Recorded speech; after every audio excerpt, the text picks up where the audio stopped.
Bum bum bum bum bum bum bum bum bum bum bum bum bum bum bum bum. Hey, what up YouTube? It's your old friend Dominic Tringali here with another issue of Build the Millennium Falcon. This is issue 10, another $10.99 added to the running expense that I have invested so far. That takes us at over €100. That's €102.41 that we've invested. And when I say we, of course it's me. I still feel this is money well spent, and again we get another fantastic graphic of the Millennium Falcon. And let's just go ahead and dive right into what we found in this particular issue. Okay, so we went ahead and started off by talking about the YT1300F and YT1300P. Of course, F standing for freight and P standing for personnel, so it's a transport of people. The two major corporate variants of the Millennium Falcon YT1300. So this technical readout, let's take a look here. I believe this would be the F. Yes, the YTF. We have crew 2, passengers 6, cargo of 100 tons, potential passenger and 100 tons. So then the P has a crew of 2 with a passenger load of 9 to 15, cargo capacity only 25 tons. Both ships have the same length and max speed, same hyperdrive, whatnot. Some interesting facts about that. Here we have a breakdown. Let's see if I can pull in a zoom here and tighten the focus.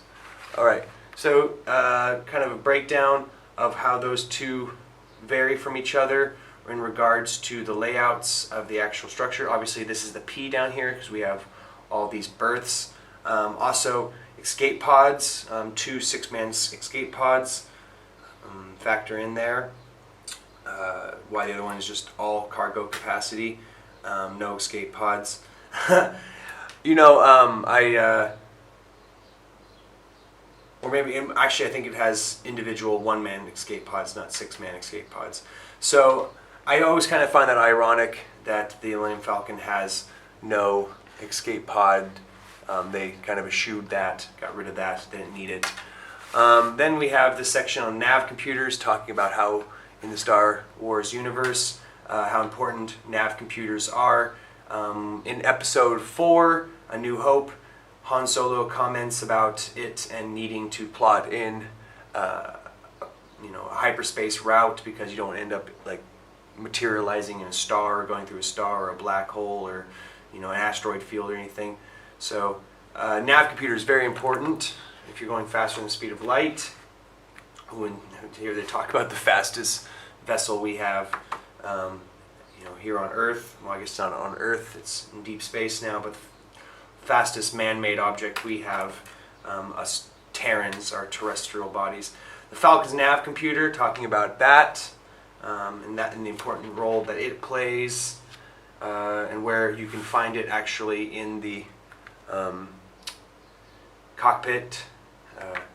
You see here this little console right here, that's the nav computer, very important, very important. And then we kind of jump and talk about Dagobah. Obviously anyone in the know knows Dagobah is the world that little old Yoda decides to take his self-imposed exile, hiding out from the Galactic Empire. We see the sun name is Darlo. It has a rotation period of 23 standard hours, 341 local days, very Earth-like, 1 moon.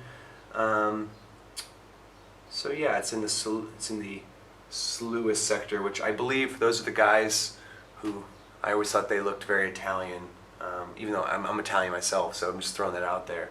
That they were supposed to be the space Italians.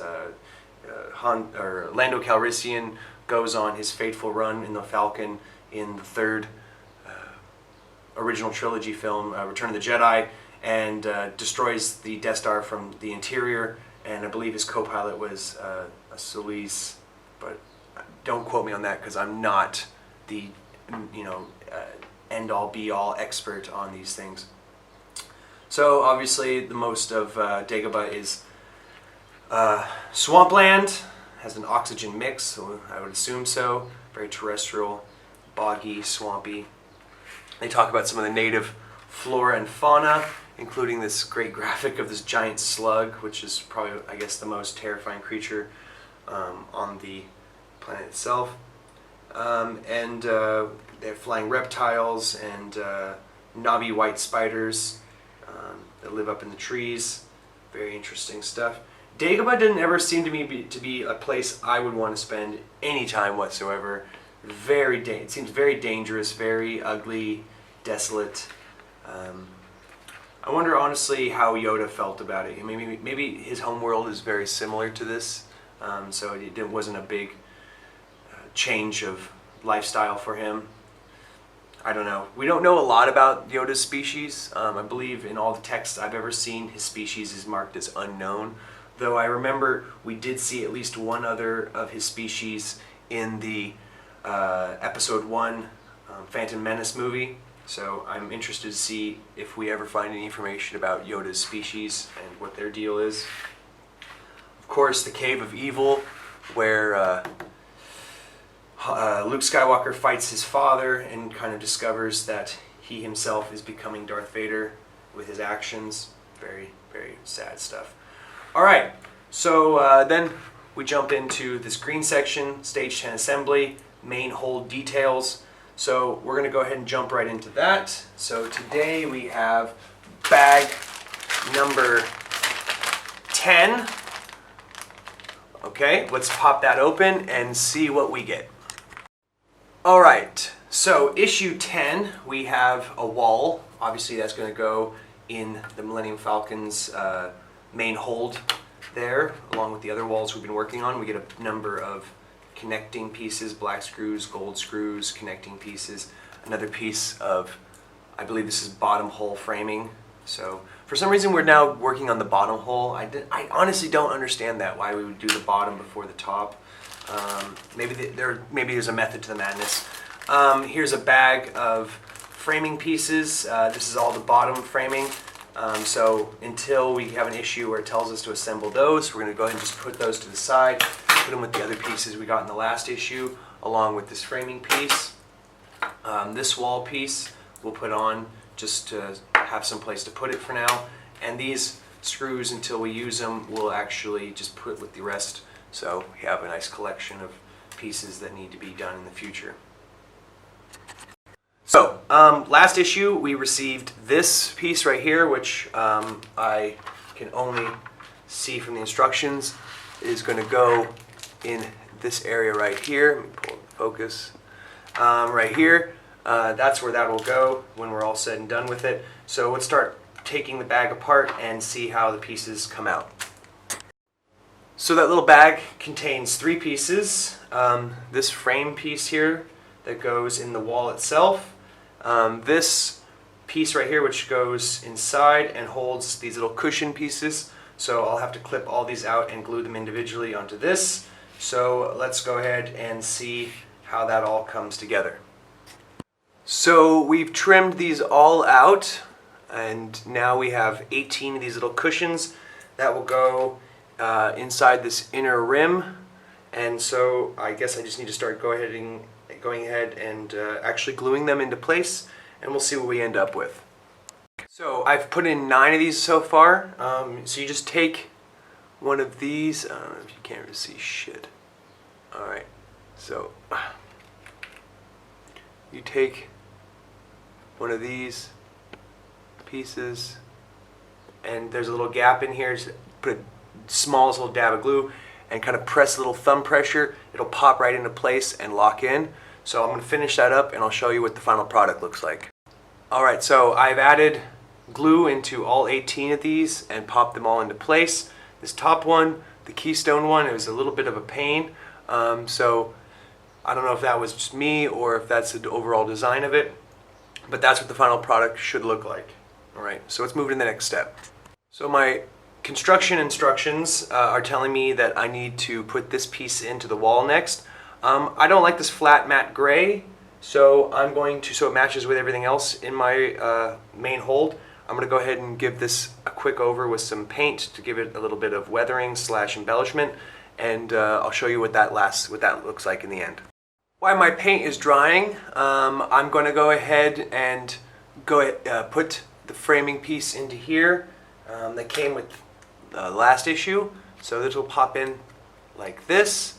So I'll just dab a little glue in to actually keep that from coming out in the future, and so then I'll let you see what that looks like when I'm all said and done. Great. So when I test fitted the piece, you got a pretty good indication of what it would look like, but this is now clearly glued into place. Well, not clearly, I mean you can't tell, but I glued it into place and it's not going anywhere. So the next step now is to actually add a little glue into the inner ring and put this piece permanently into place. So let's go ahead and test fit that, see what that looks like. Alright.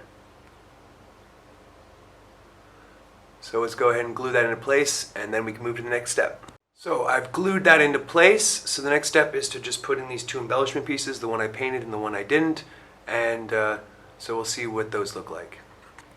So I went ahead and glued this piece into place.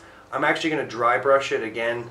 Now that I'm looking at it, I'm going to dry brush this again to get a more depth to it. I'll put a little dry brushing on it to give it just a little bit more pop. But then I have this last piece that I need to put in, which actually came on the sprue that the couch pieces came on. So I have this piece right here, it needs to go right there. So I'll cut that out, and I'm going to leave that the color it is because I think it gives the piece nice contrast of color, and we'll see what that looks like. Alright, so I've essentially done everything that I can to this wall for right now, until I find out what else to do to it. I think there's some piping that goes into the wall, and so from now on I'm just going to put that back with the rest of the walls, and we'll see what we have so far. After the instructions in issue 10, this is what we have so far. We have 2 more walls, obviously, that need to go up. I assume those will come in the next 2 issues. We have a little area right here that needs to be cleaned up, but ultimately this is looking really nice. I'm trying to figure out ways of making the gray, the place a little less gray, or at least if we're going to do gray, 50 shades of it.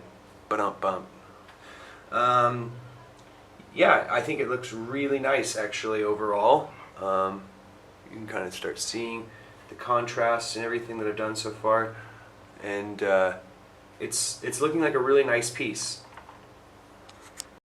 Alright, so that's it for now.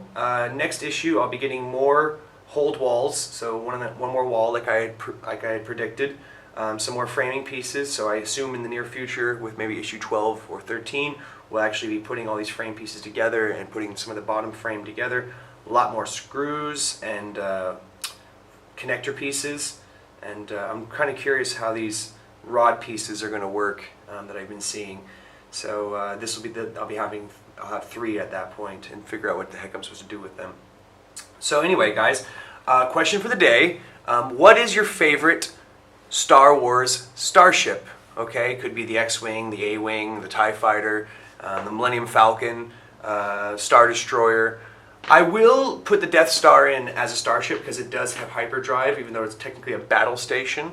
Or something from the earlier movies, like the Jedi, or when I say earlier, I mean the prequel films, like the Jedi fighters, or even the droid fighters, the Naboo fighters. I'd really like to know or maybe even Slave One, I don't know. So what is your favorite ship in the Star Wars universe, and why? I'd really like to know what you guys think. So if you haven't already, hit that subscribe button, clicky clack it, hit that like button, go ahead and throw a comment down below for the question of the day, and guys, I'll see you for issue number 11.